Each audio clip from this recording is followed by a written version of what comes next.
Hey folks, Ray from Love You RV back with another installment of my throwback video series from 2011-2012 when we ran around North America on a one-year trip.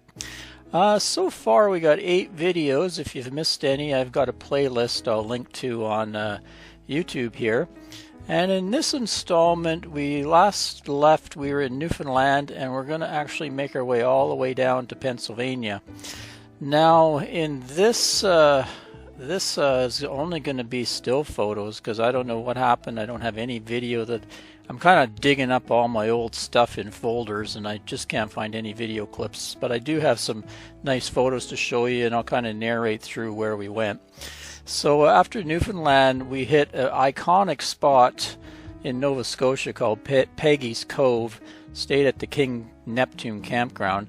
And actually, I can't find any photos from there. Maybe Ann has one I can throw in here.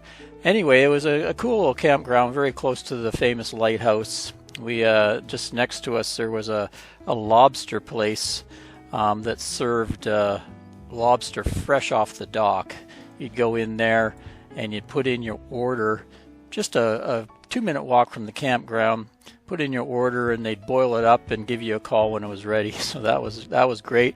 And also a baby moose ran through the campground. That's what I remember from staying there. So we stayed there a few nights, and then we wanted to go to one of Ann's bucket list places, which is Hopewell Rocks on the Bay of Fundy. So we drove over there and we got a campsite really close to the rocks. You can see from the satellite image here, this looks like brown. The water almost looks like chocolate. I think this is called the Chocolate River or something. Anyway, we got a site at the Paradise, I think it was Ponderosa Pines Campground, which was really close. And we went down and saw the rocks. Now, you're only allowed to go down there at low tide, and you can walk around and see these huge flower pot rocks. Just amazing. But you have to get back up the stairs because when the tide comes in the Bay of Fundy, it's incredibly fast, and it has some of the biggest tides in the world. So that was really interesting. We had a couple of days we went down there, and then was taking her photos like crazy down there.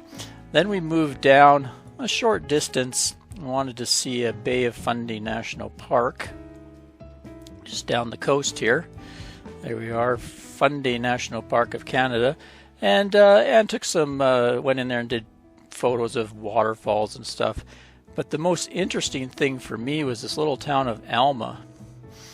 Right here on the Bay of Fundy is kind of a fishing village. And it was amazing, the fishing boats would come in. And during low tide, they had to go out there and actually stick these, they called it baskets or something, but they're like wood shims underneath the boats so that the boats would actually sit on right on the ocean floor. And it's amazing. They'd have to go put those under, and then the tide would come in and bring the boats up. And the tide change was many feet, looked like about 15 feet of tide change. So that was interesting to go see the boats down at low tide there. There you can see them in this satellite view, all the boats crammed in there. So after spending a week or so in that area, it was time to start heading south. We were getting near the end of September into October. Things were starting to cool down quite a bit. So we thought, this would be the good time to cross over and start our journey down into the U.S. Our destination was all the way down to Florida. So we wanted to follow the leaves changing down. Came across New Brunswick and stayed in a campsite here called Mariners Point RV Park. Nothing really spectacular there other than they had the little town next to it had the world's largest axe. So of course I had to go see that. And then we crossed over into Maine. Let's see where we are. Yes, up here in Caribou, Maine. Now, why did I go to Caribou, Maine? Nothing really to see there. It's northern Maine. But I had a buddy online that also was a TV repairman. He said, come up and come to my place and we'll meet. So I went up there and we crossed over into Caribou, Maine, which was kind of a weird crossing for two young Canadian people to cross over into Maine at that point in late September, October, where we lived over in BC. So we got a good going through from the Border Patrol. Homeland Security scanned our eyeballs and everything and fingerprinted us and checked out the rig and checked out the beagles, but they let us go in. We got through. I guess we passed the checks.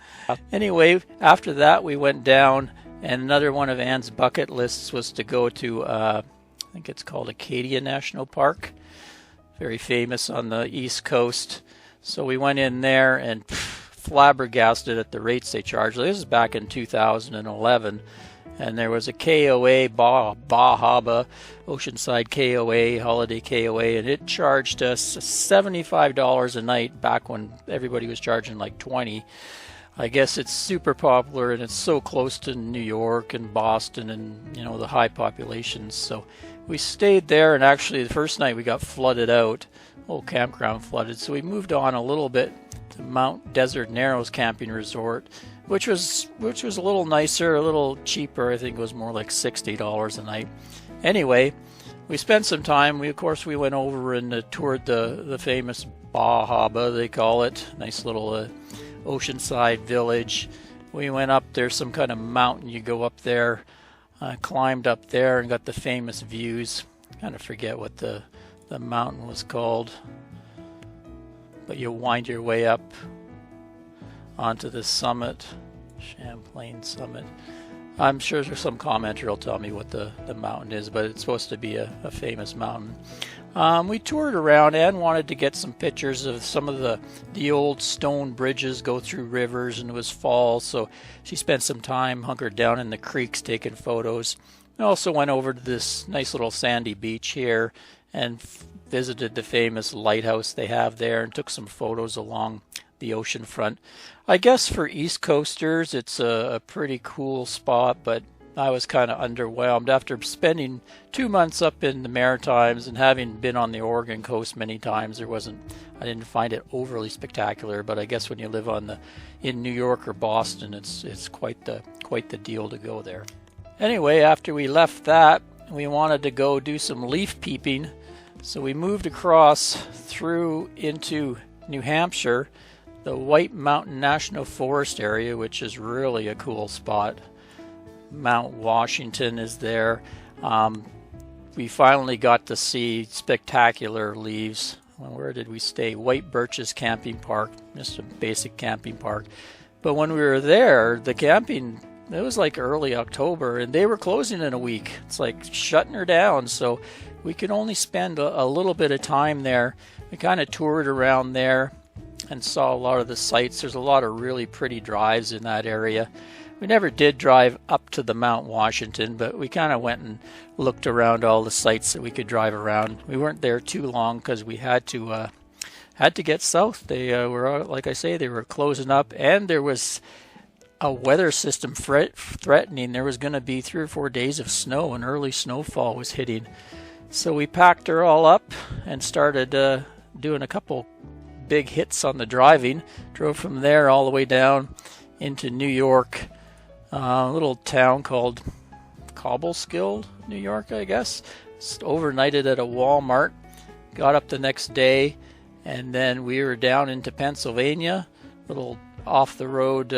We were on Interstate 81, which is kind of a trucker interstate, I guess, but it made good time and got down to camp a while, overnighted there, and that was the end of that. The next time we're going to be in Virginia and the Carolinas, so stay tuned for that. Thanks for watching, folks. Till next time, Ray from loveyourrv.com. When we wake, cheers, everyone. hear the birds and see the sun. Side by side, our fears are done.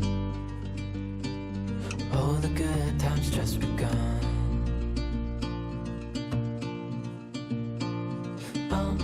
We know what we have, let's hold on tight. Found what we're looking for in life. Call us crazy, but things are finally right. With you and I, the future is bright.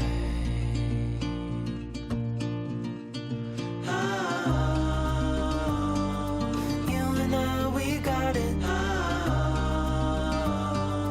We don't need no more.